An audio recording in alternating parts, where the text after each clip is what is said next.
Hello, lovelies. Welcome to another edition of Sisters in Mental Illness. I'm Shaylee Hugendorn. For those of you that don't know me, I have a diagnosis of bipolar 2, and I am extremely passionate about sharing about mental health and talking about stigma and smashing stigma, really.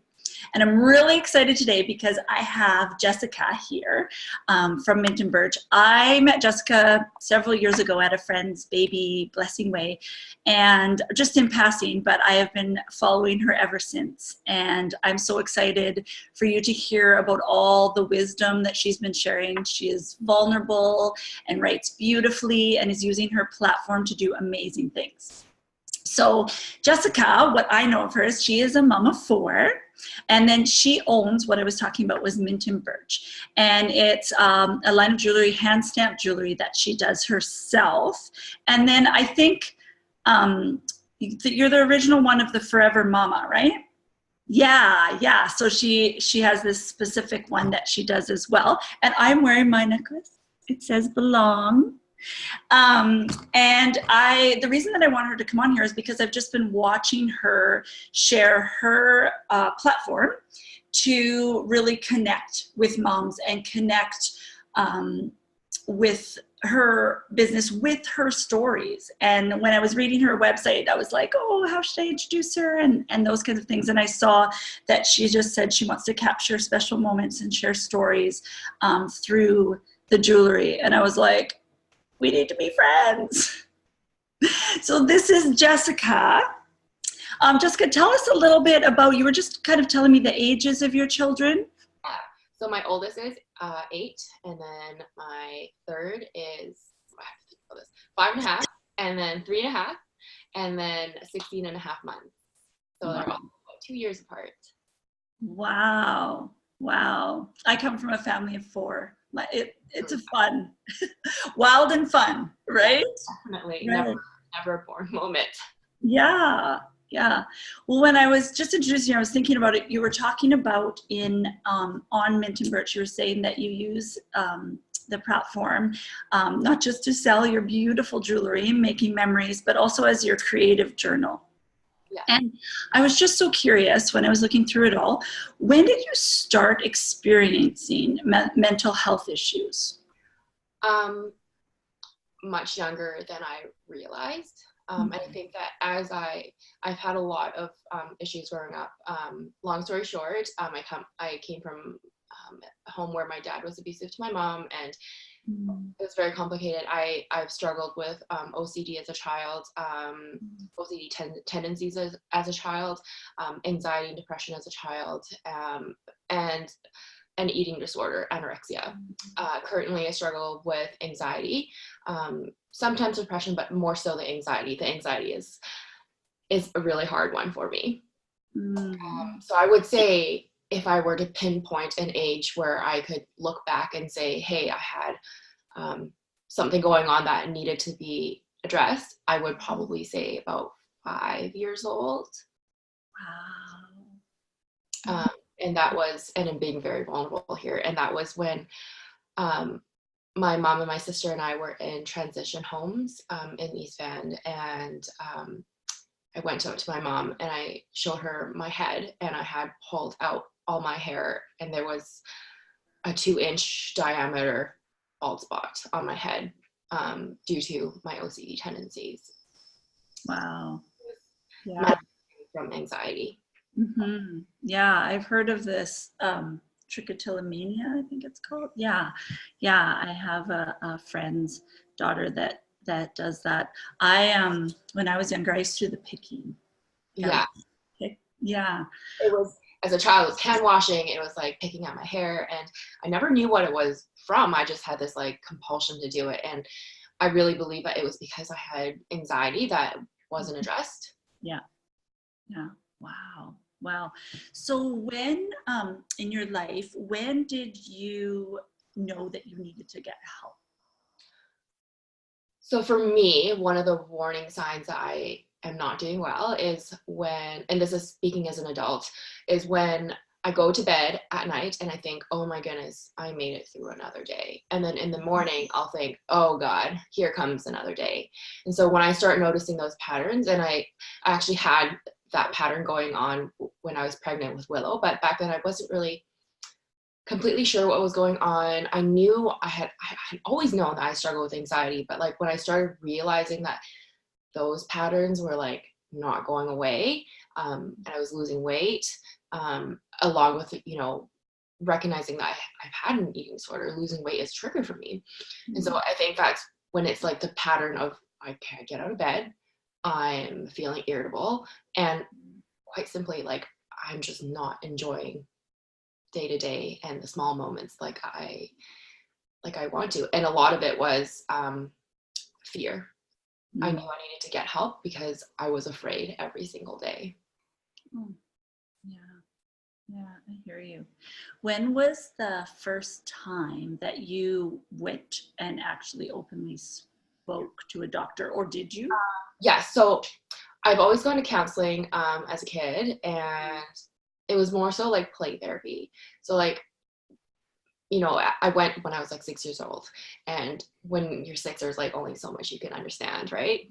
And so I kind of went for a period of time, and then it like just we didn't talk about it, we didn't go there. And I have been going to counseling for 6 or 7 years now, but talk therapy.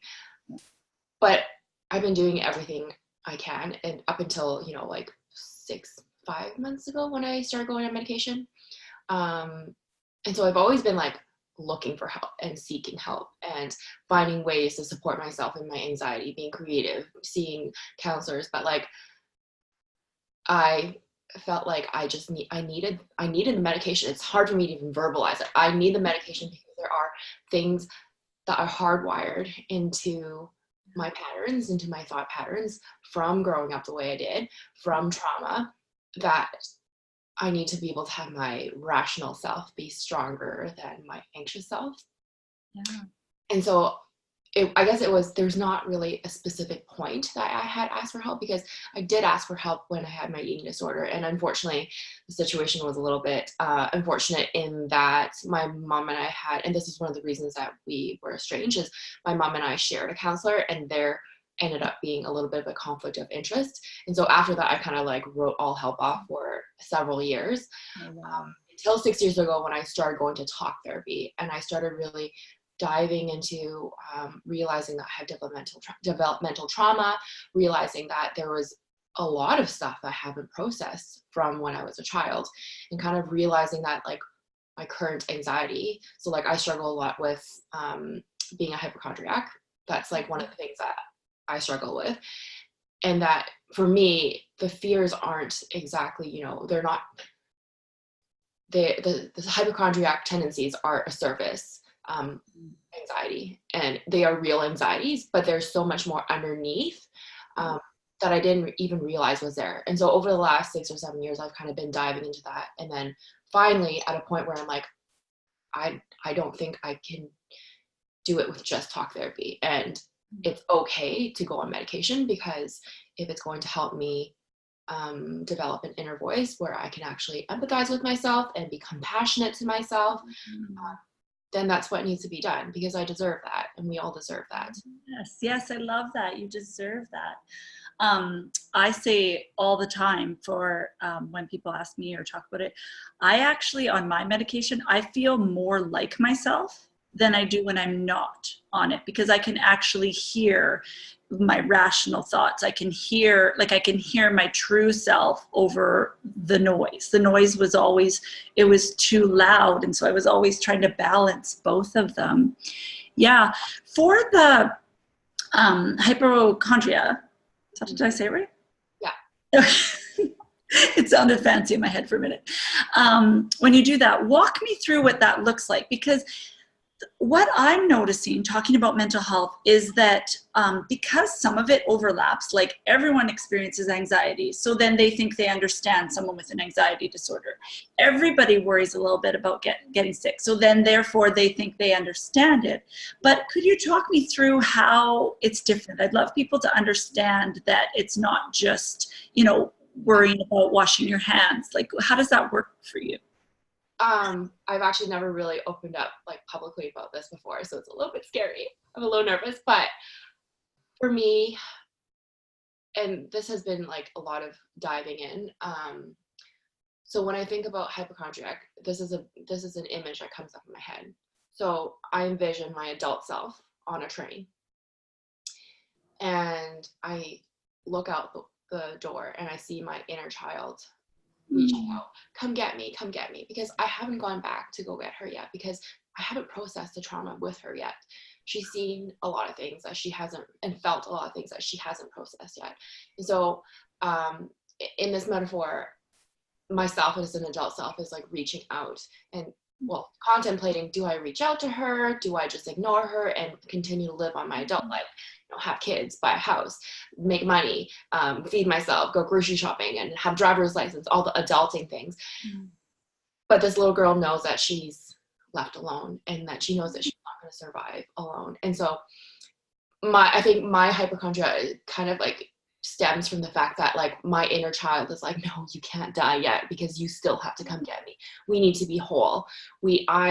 I need to feel like I'm with you. I need to feel whole. And I, as an adult self, feel like it's terrifying to go back there, because I don't want to feel what she's felt. And that's something that I'm working on with my counselor, is how do I go and help her process without me becoming the inner child. And so being a hypochondriac really stems from this dissonance I feel in my life with my inner child and myself. And it also stems a lot from the fear of being alone, the fear that, that I'll be alone and suffer alone. And that's where a lot of it comes from. It's just this feeling of dissonance, and just knowing that I know that life is meant to be treasured and loved, and life is beautiful. It comes from that place where I feel like this yearning to quench it all.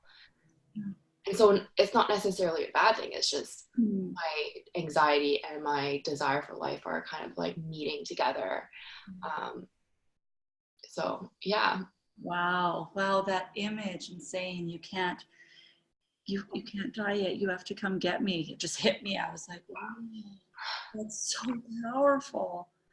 Wow, thank you for sharing that. I know it's not always easy. It's thank you for sharing that. I hadn't really pictured that before, and so now I'm like trying to think about little Shaylee.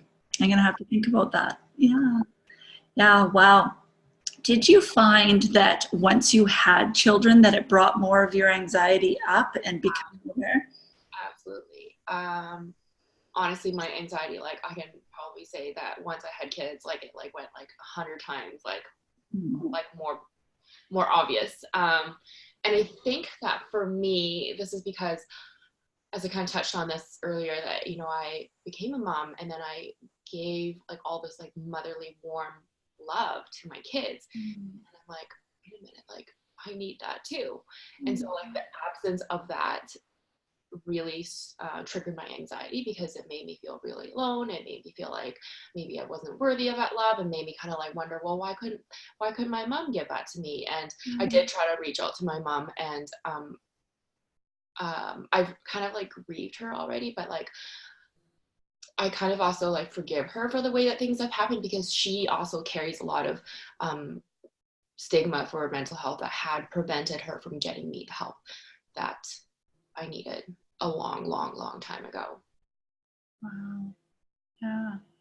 Well, I've really noticed on your Instagram, mostly is what I follow, just how you're not only mothering your children, and watching how you share, and that you're mothering an entire community. And it's such a beautiful thing. And I'm just curious, when was that moment, or can you remember the first post or the first time that you shared publicly about mental health? Can you remember that? I think I don't remember a specific point. I mean, I remember that I started sharing more personally after I had Juliet, she was an emergency C-section, and it was around the time, it was like not planned at all that it was that way, but people started asking, where's my orders? Where are my orders? And like, I kind of had to be like, hey, by the way, guys, like I'm in hospital. I just had an emergency C-section. Don't worry, your orders are coming. Somebody's coming to pick them up and drop them off at the post office. And I had this like outpouring of support. And I like didn't really expect that, because like prior to that I had just been posting like product pictures and like, this is a business, so, and then after that it kind of like, it was a gradual progression to like kind of sharing a little bit more, because I felt like as people ordered necklaces they would share their stories with me, and it only felt right to like share a little bit from myself too. And eventually I realized that social media is such a tool, because and this might sound selfish, but like it's a tool for me, because like when I verbalize things, it's almost as if like the inner child in me hears somebody advocating for her. And so the first time that I remember speaking very obviously about anxiety was right after I had Willow. And when it just hit me, I posted a picture of her and I just cuddling on the bed, skin to skin. And I just kind of like dropped it. I kind of just said, just let you know, like I'm struggling. And that was basically the gist of the post. And then after that I had like all these like women like say, I just struggle too, like you'll get through this, like and then it just hit me that it's like we are so not alone in this, and that the more we listen to each other's stories, the more we share our own stories, the more brave we become in taking care of ourselves. I love that. I love that. You know what? I think there was one part that I wanted to read out, and I think it might be what you were talking about. Do you mind if I read Oh, I don't mind. part of the post? Okay. So it says, these days are confusing. It appears as though I'm functioning well and I'm starting to work again, but I still feel fragile, vulnerable, and raw. When people ask me how I am, I feel like I'm supposed to say I'm doing good, better, or well, because I feel like it's been so long since I've had Willow, and somehow I have it in my head that I should have gotten back to my chipper self. But the truth is, when people ask me how I am, this is what I really want to say. I'm not always okay. I cry a lot. I have anxiety and I feel sad often. I'm tired of pretending I'm not. It's exhausting to hold it all together. A lot of childhood trauma and sadness is being triggered because of postpartum. It feels like everything's under a microscope. I wish I had someone to call mama, because I too want to be mothered. Yeah. So beautiful. So beautiful. And yeah, I just feel like, just like that, I feel like there's a collective just reading. And it felt There's like so many, good to like be honest. right? Right. And, you know, a lot of people always talk about, you know, mummy wars or these kind of things. And I'm finding that like spaces like yours really is a space where women are all encouraging each other and being there. And do you have any people that have asked you, oh, why do you share this on a business page? Or do you have any reactions? I do. Actually, one of my closest friends did ask me, and there was a little bit of I guess attention because of that. And I get a lot of people ask, well, why do you do that? Like, because I do get comments that are not so nice, or comments are, you know, for lack of a better word, judgmental, or and I get that, like, you know, sometimes like when you post like these things and you share the things that are not rainbows and butterflies, that like people are like, why do you do this to yourself? Why are you still there? Why are you still feeling sad? But I think that there's a lot of freedom in like being honest, and like and what I've always said to people is that, you know, we are more connected than we think we are, even through a screen. Yeah. And I can 100% say that if I didn't start my business, not necessarily the social media, but if I didn't start my business, I don't think I would have been as brave to embrace my own story, because anytime I get a necklace order, I read all the little like notes that people send me, or the emails that people say, I want to celebrate this, I want to grieve this, I want this necklace to symbolize this or that. I just get so inspired. I'm like, wow, these people are really embracing what has happened to them. They were embracing the bravery they have to overcome trauma. They're embracing like their whole selves.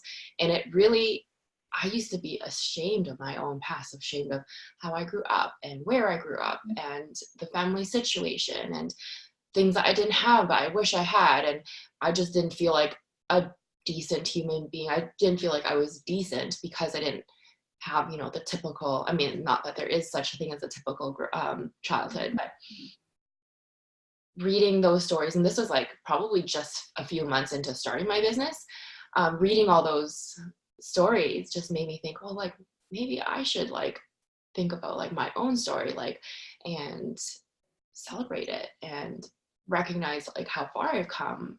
And that, I guess, was kind of like the seed that was planted. And so, yes, I do have a lot of people asking me why I do that and why I'm so vulnerable. And I guess I'm still kind of like figuring out the answer to that.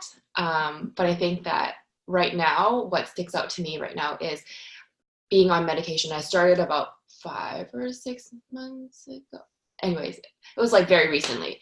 And when I started going on medication, I was very fearful because I held internal stigmas for it. And this was when, I guess, the sharing on my social media kind of like bore fruit, because I was able to like advocate for myself. I was able to say, hey guys, I'm on medication and it's okay, and I'm getting better, and I'm getting and I'm able to start processing things I never thought I'd be able to process because of medication. Wow. Through, yeah, and through being able to say that, it was as if like my inner child was like sitting right beside me. Oh my goodness, like you're speaking up for me, like I'm okay. Okay, I'm okay.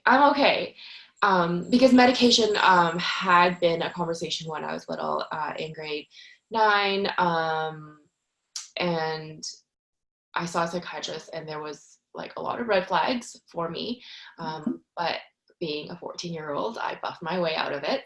And my mom took me home, and it was a conversation that we were never supposed to have ever again, ever. And we never talked about medication ever again.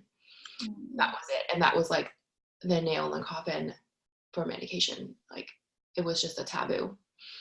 And recently, last summer, I actually called her, and I just needed to talk to her and tell her how I felt, kind of as part of the grieving process. And she said to me, well, Jessica, like, I thought you had schizophrenia. And I said to her, I'm like, but you never got me any help. You never took me to a psychiatrist. You never brought me to a family doctor. You never addressed it. And that kind of just made me realize that I had that internalized stigma because we just never were supposed to talk about it ever. Right. Yeah, you and I were talking a little bit before we hopped on here, but it's interesting. You know, I'm like, oh, I'm a mental health advocate, I'm smashing stigma. And then it bubbles up in me, and I'm like, wait a minute, I just stigmatized myself. Like, how is that even possible? And it just shows how deeply ingrained it is into our culture, into you know, even now, because I talk to my kids about it a lot, about mental health, and I have one child that's neuroatypical, and you know, I want her to, you know, to see herself differently, to see that all brains work differently, like all these things. And so we've been even more in her shows, her teeny bopper shows.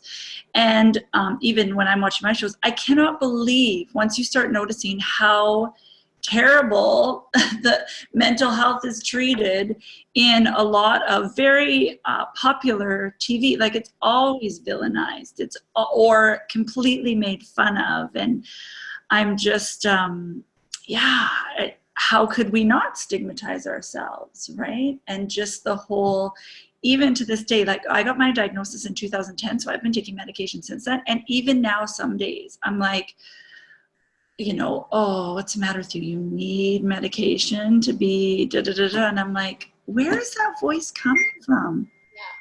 So good for you, because I didn't, that someone actually told you that this was a bad thing and to never speak of it, and you did it, and you went and got that help. It was so terrifying. It was so terrifying. And I remember taking that first one thinking, oh my God, am I going to regret this? And I think that part of the issue was, I grew up in a very conservative Christian like environment. And I think for my mom, like I'm not religious, but for my mom, like that was how she coped, like was, Yeah. and she had to make it her reality. So like we had to believe it. Otherwise, like she had to see it reflected in us. And part of that was there's a lot of religious beliefs that she had that prevented us from getting help that we needed. Wow. And also, so like I kind of like let go of those beliefs as I kind of like went through, you know, started going into adulthood. I kind of like started to let go of a lot of those beliefs.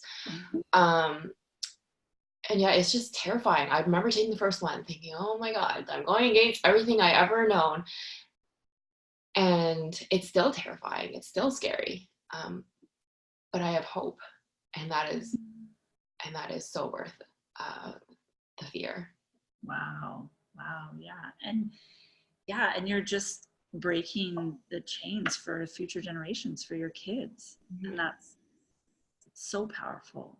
Yeah. So beautiful. Wow. Thank you for sharing that. One of the things that I wanted to talk to you a little bit about is, I know you talked about how it's heightened postpartum for you. So is it the postpartum, is it more depression or more postpartum anxiety? Or both? Honestly, for me, like right after I had Willow, like everything like just like was anxiety and depression. Like it just kind of like I would sit on the couch and like cry for hours. Like I like literally couldn't stop crying. And I'm not somebody that like usually cries, which is ironic because during postpartum I cry a lot. But I've also been raised to be very stoic, and like when I do cry, I actually think that's a good thing right now, because I don't know how to shed tears. Like I don't know, and it's scary for me to shed tears because we were always like very much like, don't cry, be a good girl, like just behave and look pretty and like follow what I do, and like everything will be okay, because that's how we survive. That was our fight or flight, because we as a child, like we faced a lot of like, you know, situations where we didn't know we were going to make it. Like we thought that my dad was sitting outside with a gun pointed at our house, like situations like that, like where we had to like put milk back, you know, on the shelf because there was no money for it. And because of that, my mom was very much like, don't cry, don't show emotion, like don't be a burden, like, and so like that's my baseline is I can experience emotions but I can't express it. And so during postpartum, the tears really came out, and it was very therapeutic. But along with the tears was also depression, feeling down, and a lot of heaviness, which kind of triggered the anxiety. But the anxiety also triggered the depression. So it was like a vicious cycle for me. Wow. Yeah. I can relate to that, absolutely. In bipolar, there's something, it's called rapid cycling. So I'll go back and forth, and one will be made worse by the other. And some of my mental health, it was like there was always depression, and I didn't know the other side was hypomania or anxiety. I just thought that was real me and this is depression me. And so after I had my kids, one or two, I can't remember if it was in between or after both, but I heard about the postpartum depression. And so I was like on the lookout for that, but I didn't understand postpartum anxiety. And I was just like really high as a kite. Like we're supposed to be sleeping, sleep when your baby sleeps, right? And I would be like rearranging the kitchen till 2 a.m. Or I would be like when I had my second daughter, my other was 2, I would spend like 7 hours making this like elaborate potty chart that never worked. But right, like I just had all of this, but then which was creative energy or getting things done. But then the other side was I was irritable, I was angry, I was like, people couldn't keep up, and those kind of things. And I thought it was really interesting that you talk about both, because a lot of times I'm hearing more about postpartum depression, but I'm not hearing a lot about postpartum anxiety. Yeah. Yeah, for me, it was like one caused the other. And then eventually, I think for me, the depression was a lot hormonally driven as well, too. Yeah. But also driven by the realization that I had the loss of like a motherly figure, and I don't have that. But eventually the anxiety just like, took over. Yeah. Yeah. Yeah. So how do you draw on friends, or like, I can see you were the most beautiful, kind, thoughtful, generous mother. Do you, are you looking to your community of people around you? How do you navigate that when, as you said, you weren't brought up in a way that you want to bring up your Yeah. children? So I have really amazing friends. Mm-hmm. Who I feel like will never judge me. Nice. And my husband is very, very supportive. And sometimes he might not have the right things to say, but like if I'm crying in the shower, he'll come in clothed and get himself soaking wet just to be able to hug me and hold me, because he doesn't know what to say. I have an amazing inner circle that supports me. I wish I had a mom. And that's really a hard thing to grieve, especially when you are a mother and you kind of feel the love that you give your kids. But ultimately, I think that one of the best sources of support is the one that you give yourself from yourself. Mm-hmm. Because we can, not that this undermines, the love that our friends give, but like we can hear from other people, you're doing great, you'll be okay. Like I hear your heart, I understand you. And the most compassionate, love that they can give. But at the end of the day, like you need to believe that for yourself, and I need to believe that for myself. And so how I frame it is that my friends help me. Like I see them like cheering me on as I support myself. Wow. Because our friends can't be in our heads. You're right. The only people that really know what's going on in there is us, is ourselves and our own hearts.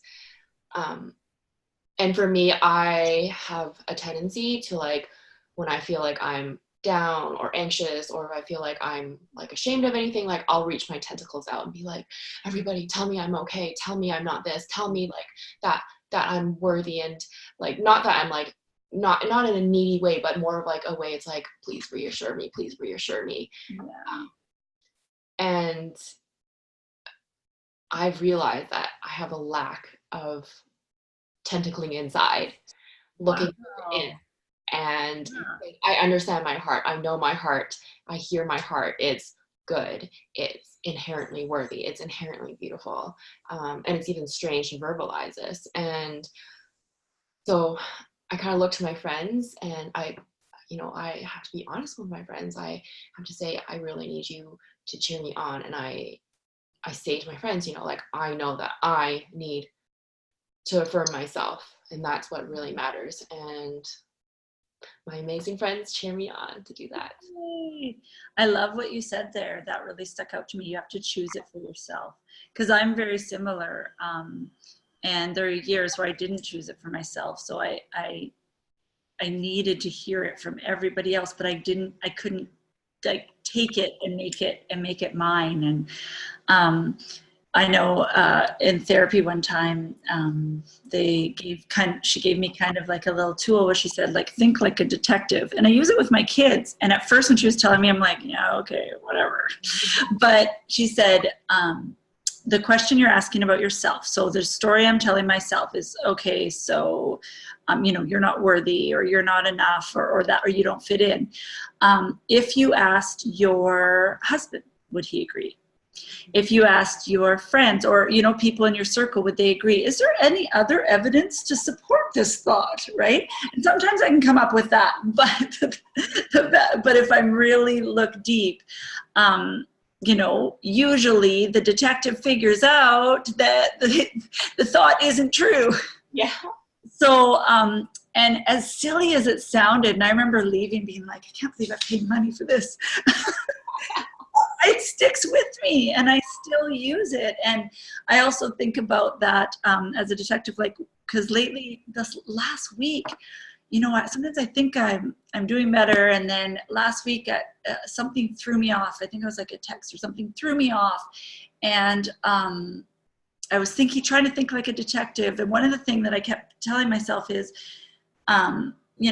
when you see other people sharing their weaknesses, when you see other people telling the truth, do you think they're less worthy? Do you think, and I'm like, no, I think they're amazing and they inspire me and whatever.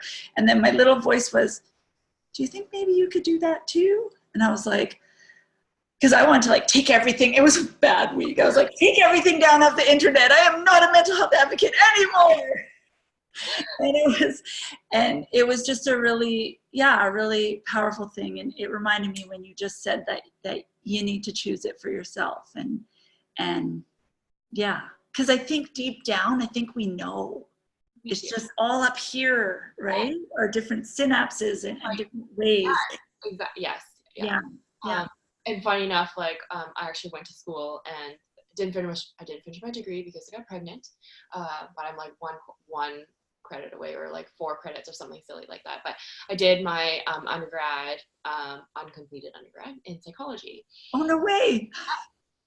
Yeah. I guess in a sense it's kind of ironic. But I did learn a lot about, mental health in terms of like, the scholarly stuff. And so like I carried that with me, and, there's times like I try to analyze myself, but like you said, like I think we all know deep down, and it's all just like up in here. And it's like, how do we get to a place where we can dig in here instead of in here? Yeah. And that's what I am currently struggling on. It's really hard. It's really hard. I will say that. Yeah. And it's like, I don't know if our younger listeners would get it, but we talk about like replaying tapes. I'm like, do they know what a tape is? I'm just kidding. Like playing the tapes, just when I think I've like wrecked the tape and it's like gone or whatever, it'll come back in, and I'm just constantly having to like rewind. Or I try to picture it like when people used to make mixtapes. I try to picture like rewinding. Remember, you used to be able to tape over it. Yeah, you like rewind it with a pencil. Totally. I try to think of it like that. Yeah. One question I was wondering, do you have, just for people out there wondering like how to support, or if they have someone in their life, can you think of something that someone did or said right in the smack middle of it, right after you had Willow or Juliet, or when you were feeling it? Can you think of something that someone did that really that meant a lot to you? Yeah, I can think of a couple of things. One of the things was when I was crying in the shower, I was just like hysterically sobbing, and my husband comes in like fully clothed, just holds me and met me where I was. And sometimes it's not what you say to people, it's how you make them feel in that very moment. It's how you make them feel loved in that very moment. And sometimes like the loudest I love you isn't said with words. Because I know for me, sometimes, like I'll vent like to my friends, and like I'll like just like, I'll just like word vomit, and I'll be like, I'm feeling this and this and this happened, and then that happened, and then this, and then like I'll just like keep going and going and going, and then they'll say something, I'll be like, well, what do you mean by that? Like, oh, tell me more. And kind of going back to what I said about how I kind of asked my friends to be like, I need you to support me as I listen and find my own heart, because I need to believe it for myself. I need to choose it for myself. And I need to find that I know my heart kind of area. And the times where I felt like I was accepted for who I am, and just when they listened and just looked into my eyes, nothing really specific anybody did. Yeah. Just listened. Yeah. And just heard me. Wow. I think that's the thing too, is that we're looking for these, you know, big grandiose things we can do, but really, I can tell you're learning and I'm learning that, like, just be heard. Because there's a difference between someone like listening but being heard and seen. And I loved how you said that, right in the moment. That's beautiful. Your husband sounds very supportive and awesome. Wow. Yeah. Took all like 3 kids grocery shopping, so. Oh, so we could do this. Thank you. I know. That's awesome. So, question for you. How are you coping now? I know you said that you went on medication. I know that you're sharing, but what are some things that you do that keep you healthy? Okay, so I go to regular talk therapy. I try to go every 2 to 3 weeks. Sometimes it varies depending on our schedule, but I aim for every 2 or 3 weeks. I've been going for quite some time. Journaling is also very powerful for me. Wow. Writing is very therapeutic for me. Daily affirmations. So like writing things down for myself. And right now, I think I'm like, for lack of better words, I'm learning how to be a kid again. Wow. And so I'm like trying to plant flowers in my backyard, and like medication has been able to give me a place where like I have things the anxiety hasn't gone away. Like I was afraid that going on medication would make me numb, because for the longest time, I felt my anxiety kept me safe. Because it did keep me safe when I was little. I was in fight or flight all the time when I was little.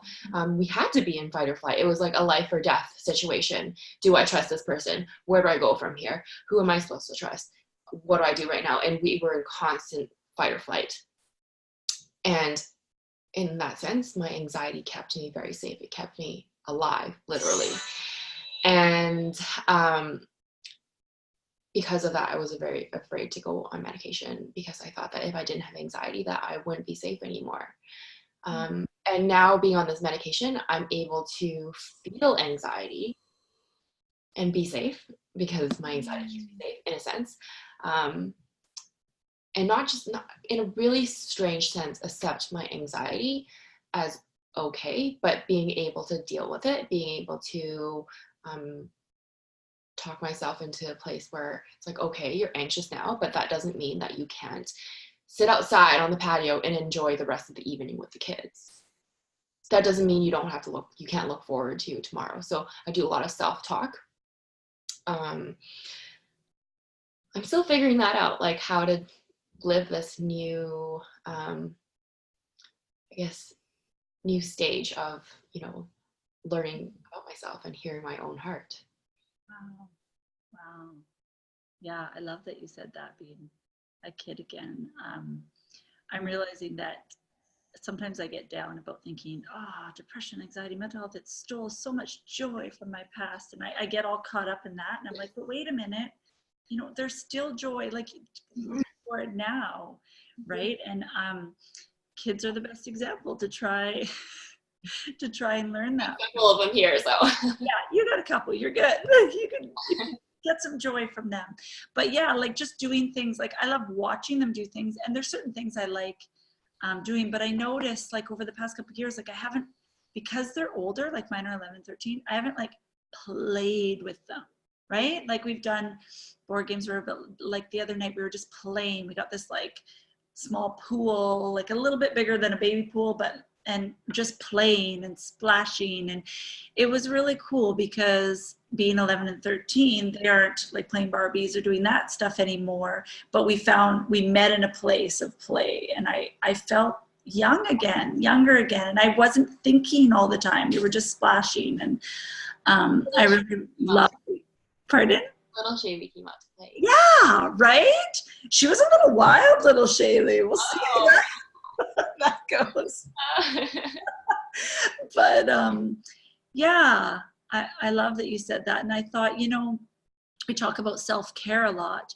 And I think I really want to focus on play as a form of self-care. Yes. Yeah, because I always, when it first started coming out, like I mean, self-care has always been there, but like using the word, like making it a term kind of thing. And I thought, I hate baths. Like I hate, like I'm not a calm, like I wanted to be that person. And I was like, that actually makes me anxious. Like thinking of sitting in a bath with the I candles. have to sit in the bath with like the candles and like I like the feeling of it, but like, I mean, whenever I'm in the bath, I try to fall asleep because I'm like I can't. I need to do something. Like I know, right? It's nice to nap in the bath, but like, and it's hard for me because like I do want to get like physically active, and that is important to me to, you know, like be physically active. But like that is also a trigger for me because I've struggled immensely with an eating disorder. And when I say like anorexia nervosa, I mean like it was like classified under the DSM. And I got to a point where it was like I had to be hospitalized, like, but I wasn't hospitalized. I was able to kind of like, I don't know how, like I'm still here, but again, that's where the play comes in. I play badminton with my kids, like go down my kids' bouncy castles. We play soccer together. Nice. And that's how I take care of myself, is like finding the ways I can allow my inner child to come out. Yeah. Curiosity. Like when I planted my flower bed, I literally bought like 10 packs of seeds, mixed them all up and threw them into the dirt. And see what happens. Yeah, because I was curious. And those are the things that, and every day when I go out there and look and water them, I think, wow, I wonder what this is going to look like, because I don't remember what the package looks like. So like that like curiosity like kind of like drives me to like embrace my inner child. So like you don't have to go to therapy to like get therapy. You can get it for yourself. You can find it. Like I'm finding it with like my plants, like my flowers, as you know, as small as it sounds. When I go out there, I'm like, I wonder what that's going to look like. And then my inner child comes up like, oh yeah, I wonder too, because our inner children are naturally curious. Yeah, that is true. They're very, and it's interesting. I don't know if it was Brene Brown or I don't know, reading some of those, but yeah, staying curious. And I've been trying to use that phrase like, oh, instead of saying like, I'm worried about that or I'm stressed about that, I'll be like, I'm curious about, you know, what that's bringing up for me. And it feels like somewhat, like some of those things feel ridiculous to me doing them, but when they actually work. It does. You know what I mean? Yes. So like when I'm feeling really anxious, like I will go, okay, well, why? I'll ask myself, why? Where is this coming from? Why is it coming out like this? Why are you anxious about this right now? And when I kind of like get a gauge on like where my anxiety is coming from in that very moment, then I'm able to kind of like untangle my thoughts. And it feels so much better when I'm able to do that. Yeah. And I found too, like knowing once I, you know, had more therapy, or I'm not sure where someone talked about this, but that there's like a crest of anxiety, and then so now if I get worked up, I'll be like, I start thinking, I'm curious, is this the crest? Is it? And then it actually distracts me from being anxious. It's like being on a roller coaster, right? It's like, oh, okay, is it high enough? Okay, when is it gonna go down? And then yeah. And so then I remind myself it is going to go down. Like you can't stay at this, because sometimes the most frustrating thing that I find is that when I actually mentally know I'm fine, but I physically feel the anxiety anyways, that's frustrating to me. It's like I can't, like I've got my mind okay, yes, I know, but then sometimes my brain's still doing the anxious things, right? So so I'm trying to just be curious, like I'm very, very curious why my heart feels like it's beating out of its chest. Yeah. But I just find it's just so interesting. I love some of the strategies or the things that you talked about, and you just really reminded me about playing and about being curious. So I can thank my kids for that. Yeah, I thank your kids also. But yeah, because I don't know, some people have said to me before, well, that'll be amazing, that adds, that you struggle with this adds to you being a mom, because you'll understand when your kids go through it. But sometimes I'm like, yeah, but sometimes my kids trigger it, and then am I showing them the right way to go through it? So I